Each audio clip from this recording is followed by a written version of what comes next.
Hey everybody, my name's Aaron, and I just wanted to come here right now to present to you a nice little easy cooking video tutorial.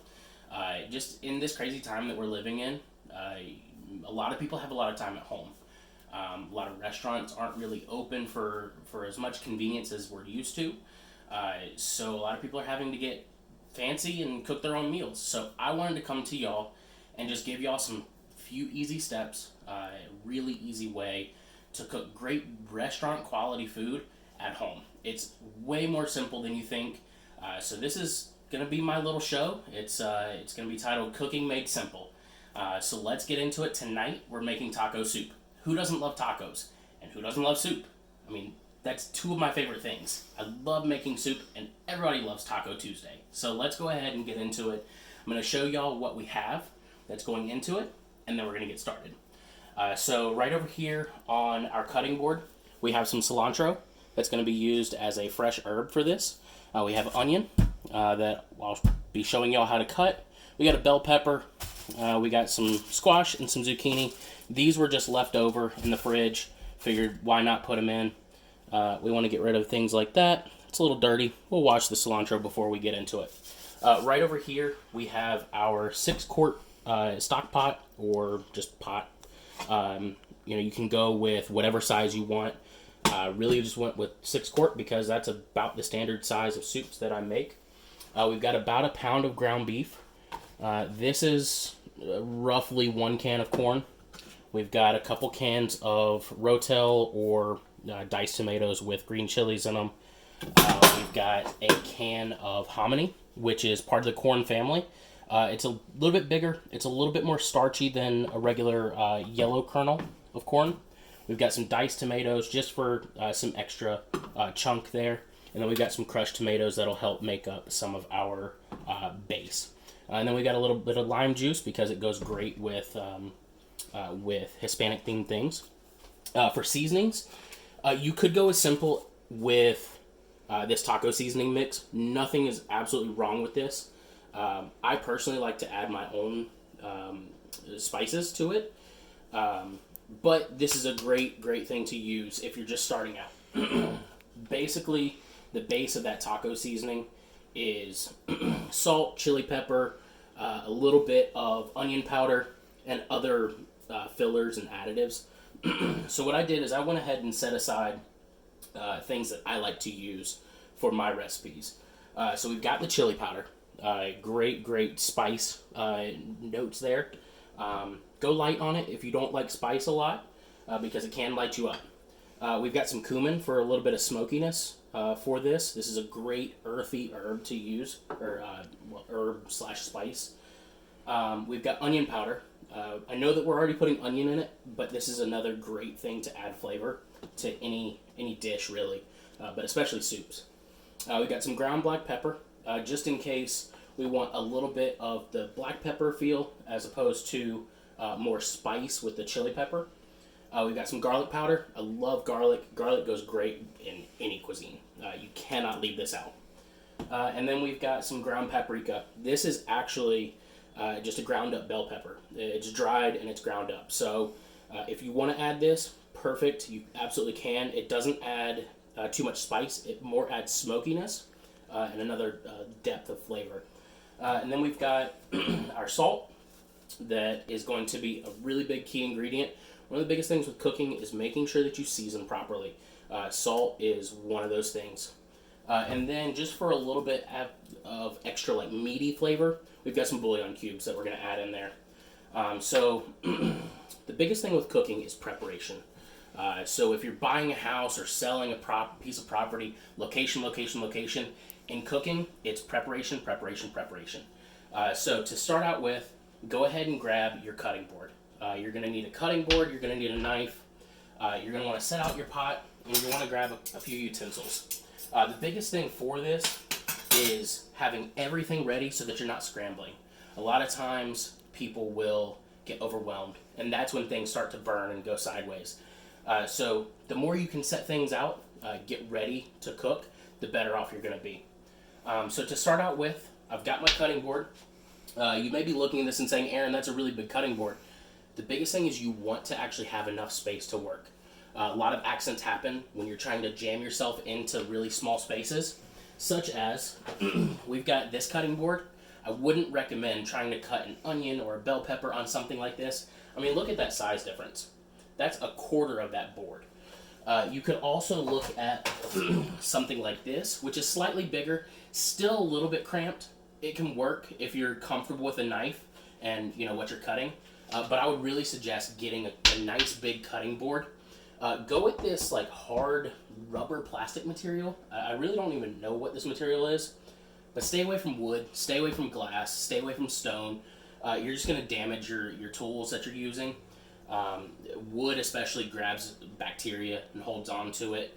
Stone and glass just aren't great for cutting on. So get yourself one of these like hard plastic rubber cutting boards. You're going to love it. I absolutely love mine.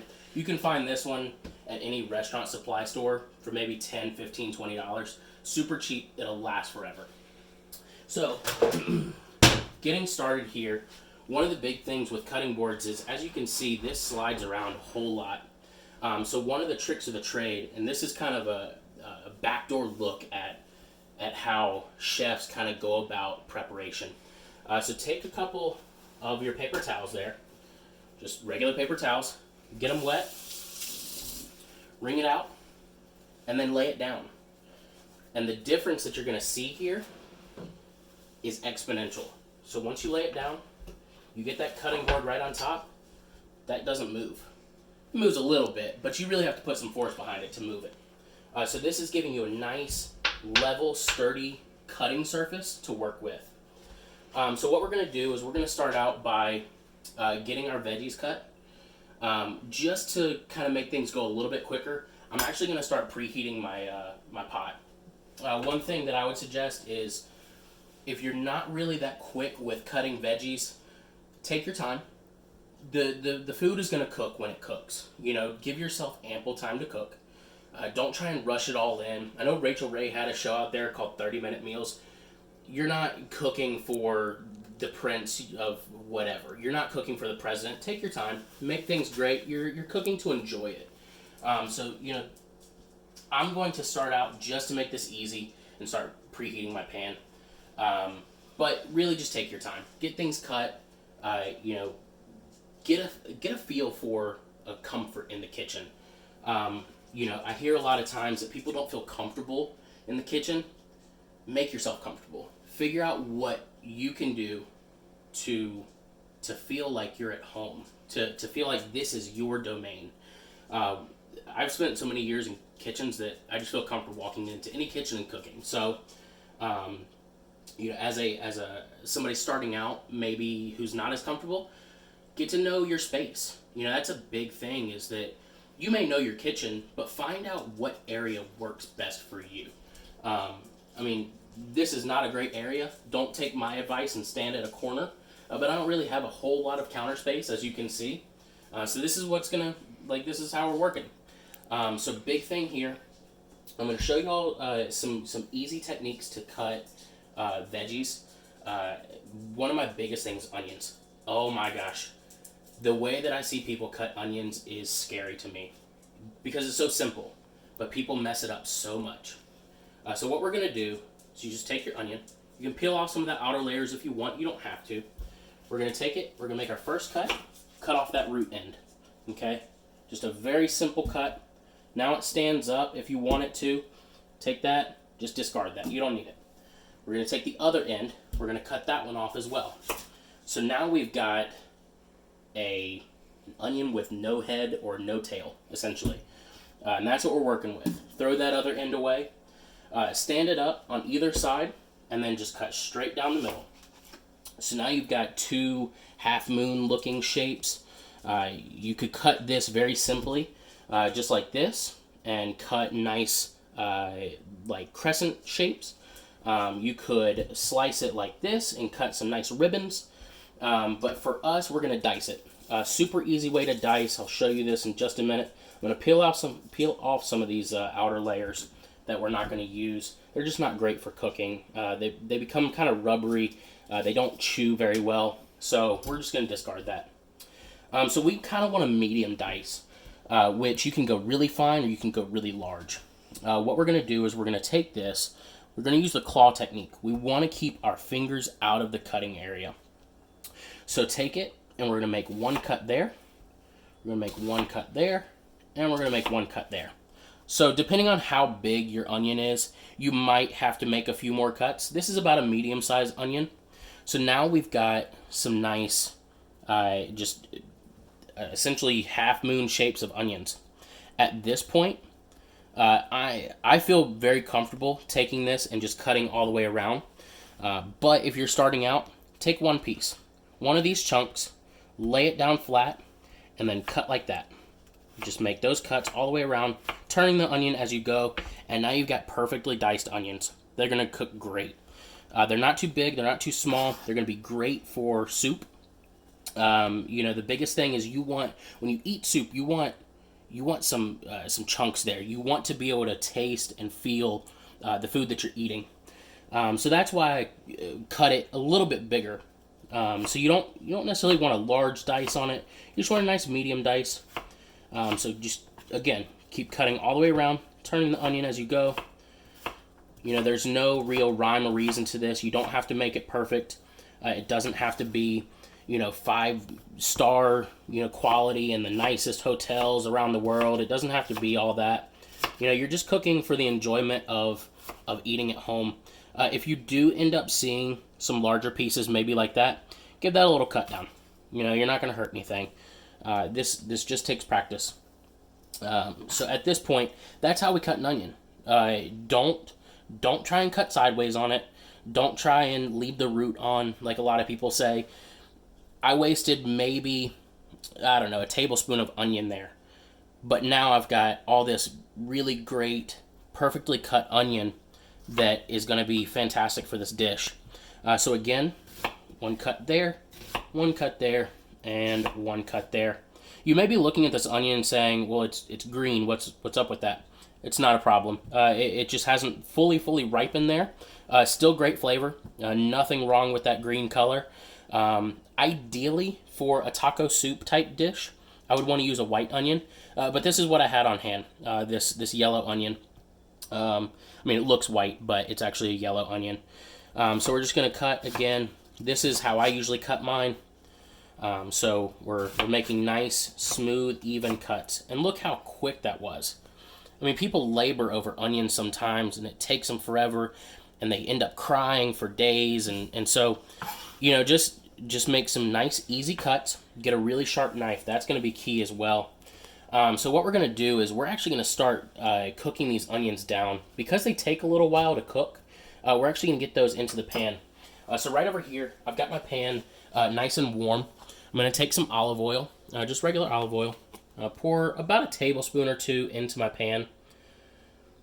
And we're going to let that heat up just a little bit. What that's going to do is that's going to get nice and hot. And when we put our onions in, it's going to sizzle. It's going to really bring out a nice, vibrant taste and smell to those onions. And then we're going to go from there. Then we're going to start building. We're going to build our flavors up from basically the ground. Starts with these onions. Really get those in there, cooking down. You don't have to cook them super slow. You also don't have to have them on, full blast, high heat. They'll cook. It's going to be part of a soup. They'll end up getting, there won't be a whole lot of crunchiness to them. If you want that, just adjust when you put them in. I prefer to have my onions a little bit more soft, so that's why I start with them. So we're going to go ahead and toss these in, just any way you like. As long as they get in the pan, that's all that matters. When you hear that, that's a great sound. Oh my gosh, if you could smell this, that is a great flavor. All right, so let's go ahead and start cutting up our bell pepper. There's a lot of different ways to approach this bell pepper.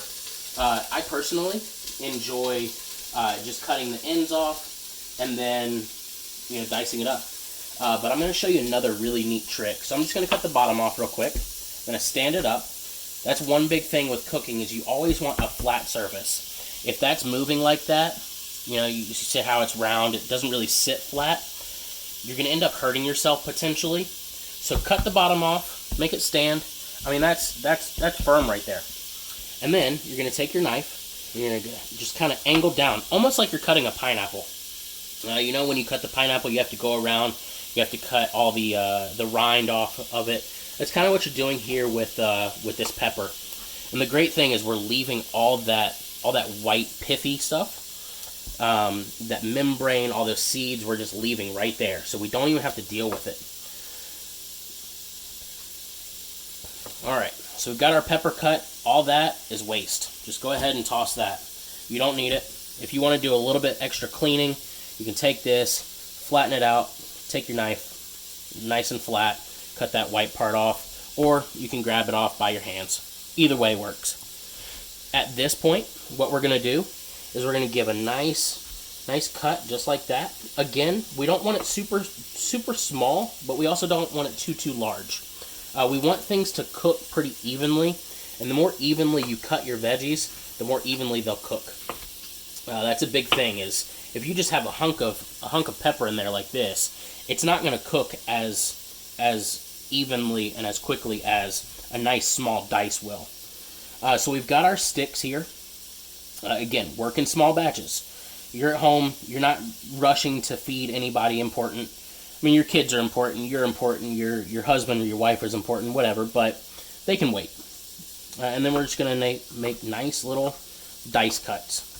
Okay? And look how fantastic that is. Those are nice, you know, medium to small to medium sized cuts. Not too small like a mince would be, but great for picking up on a spoon with other ingredients inside the soup. It's going to be fantastic. So again, just cutting all this down. The reason why I'm putting like a bell pepper, onion, zucchini, squash in this is because simply I just had it. You know, that's the biggest thing, is it needed to be used, and a soup is a great thing to use all these extra veggies in. It's almost like the kitchen sink. You just throw anything into it, and it tastes fantastic. So again, just cutting our sticks down like that. Again, we're curling our fingers. We don't want to cut into those. Trust me, I've done it before. It doesn't feel great. Still just dicing this up. We're almost done with this. And you know, using a knife is going to come with time. You're going to get more comfortable the more you use it. If you feel comfortable with the knife already, that is fantastic. But for those of you that don't feel super comfortable with it, take your time. You're not in a rush. Curl your fingers. Don't get them, you know, caught underneath. You don't want that. Alright, so we're just dicing up again. And what we're going to do with this is, right when I get this finished, we're actually going to go straight into the pot with this as well. Bell peppers take a little bit of time to cook also. So I want this to cook down with those onions. Again, just some sticks. Doesn't matter what shape you have of veggie. You can cut it down into sticks and get it down to a dice. I'll show you that here with the squash and the zucchini in a second. So there we go. There is our bell pepper, all diced. Looks great. It's going to taste great. I love the orange bell pepper. It's got a nice sweetness to it. Red bell pepper is a little bit more kind of peppery, if that makes sense. The yellow and the orange are a little bit sweeter. They've got really great flavor. If you don't want anything too heavy on your mouth, on your palate, go with something like that. We're going to give this a little stir. We don't want anything to burn down there at the bottom of the pan. Again, we don't have too much liquid in here. We've just got oil. So the biggest thing is making sure that nothing burns. Again, that comes with time. That comes with comfort. Don't turn your stove up too high. Let it cook down nice and slow. You're going to build great flavors by doing so. So we've got that going. Next thing that we're going to do is we're going to put our ground beef in. That's going to be the next thing to get cooking. But before we do that, we're going to go ahead and cut our squash and zucchini, and then we'll jump back over to the soup building. So we're going to set our cilantro to the side. Again, I just had this zucchini and squash on hand. You know, these make great fajita veggies, so why not put them in a soup? So we're just going to cut that tip off right there. This was a half a zucchini. If you had a whole one, cut both ends off, cut it right down the middle. Use about a half a zucchini. It's going to work perfect. So at this point, you have a few different options that you can do. You can cut them into half moons, which all you would do is just cut straight down the middle, and then lay that half down, and then just cut just like that.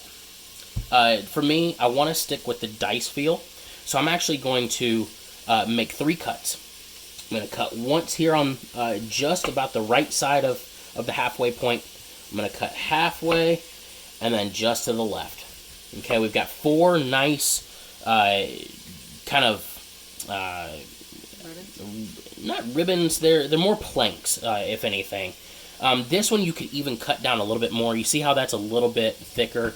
I may have cut that just a little bit too shallow there. So we'll actually cut this down one more time. You know, that's going to all depend on the thickness of your veggies that you're working with. So that's great right there. We got nice even pieces, you know, give or take an 1/8 of an inch. At this point here again, we've got that half moon right there that you could cut. Nothing wrong with that at all. Again, I'm just going to stick with the dice. So I'm going to cut right there. And this, again, is all dependent on what size you want. You could cut right down the middle and then halfway, and then you got a little bit bigger slices there, or dice rather. But I'm going to cut them a little bit smaller, and then we're going to just, you know, work nice evenly down that piece of zucchini. And there you go. There's diced zucchini. So like I said, again, you know, you start out with a cylindrical shape, and you end up with a nice squared off piece of zucchini or squash, whatever you're working with. So again, we're going to cut that stick there. We're going to make those cuts, about 4 cuts, or 3 cuts rather. We're going to have 4 sticks. And then again, just taking your knife, running through all the way down to the end. I'm going to actually go a little bit quicker just so that I can start working on building the soup. But again, take your time. You're in no rush. Don't try and think that you have to match my speed or a celebrity chef's speed. You don't have to. You know, when I first started, you know, we're taking one piece at a time. You know, really just the biggest thing is consistency. Trying it over and over and over again, getting a feel for what you're cutting, having an idea of what you're cutting. So there we go. There is a diced zucchini. We're going to set that to the side. We're going to pull our squash out, and we're going to do the same thing with it. I'll show you very quickly again how we're going to cut that. We're going to cut the tip off. We're going to make 1 cut down the side, 1 cut down the middle, another cut down the side. We got 4 planks there. We're going to take this. We're going to make 1 cut, 2 cuts, 3 cuts. We have our matchsticks again, big matchsticks, and then dice. And there we go. There is a diced squash already, and that took how long? Maybe 15 seconds. So really, it's about continuing to do this over and over again. It's about just really getting in there and not being afraid to cook. So there we go. There's our diced veggies. Right back over to this soup. We have about 1 pound of ground beef here. The biggest thing is get your hands dirty. Cooking is fun. So what I'm going to do to get this to brown nice and evenly, I'm going to pick it up. I'm going to get my hands dirty. And I'm going to break this up into nice little chunks. You know, one thing that I did pull out was actually this whisk. This is a great tool to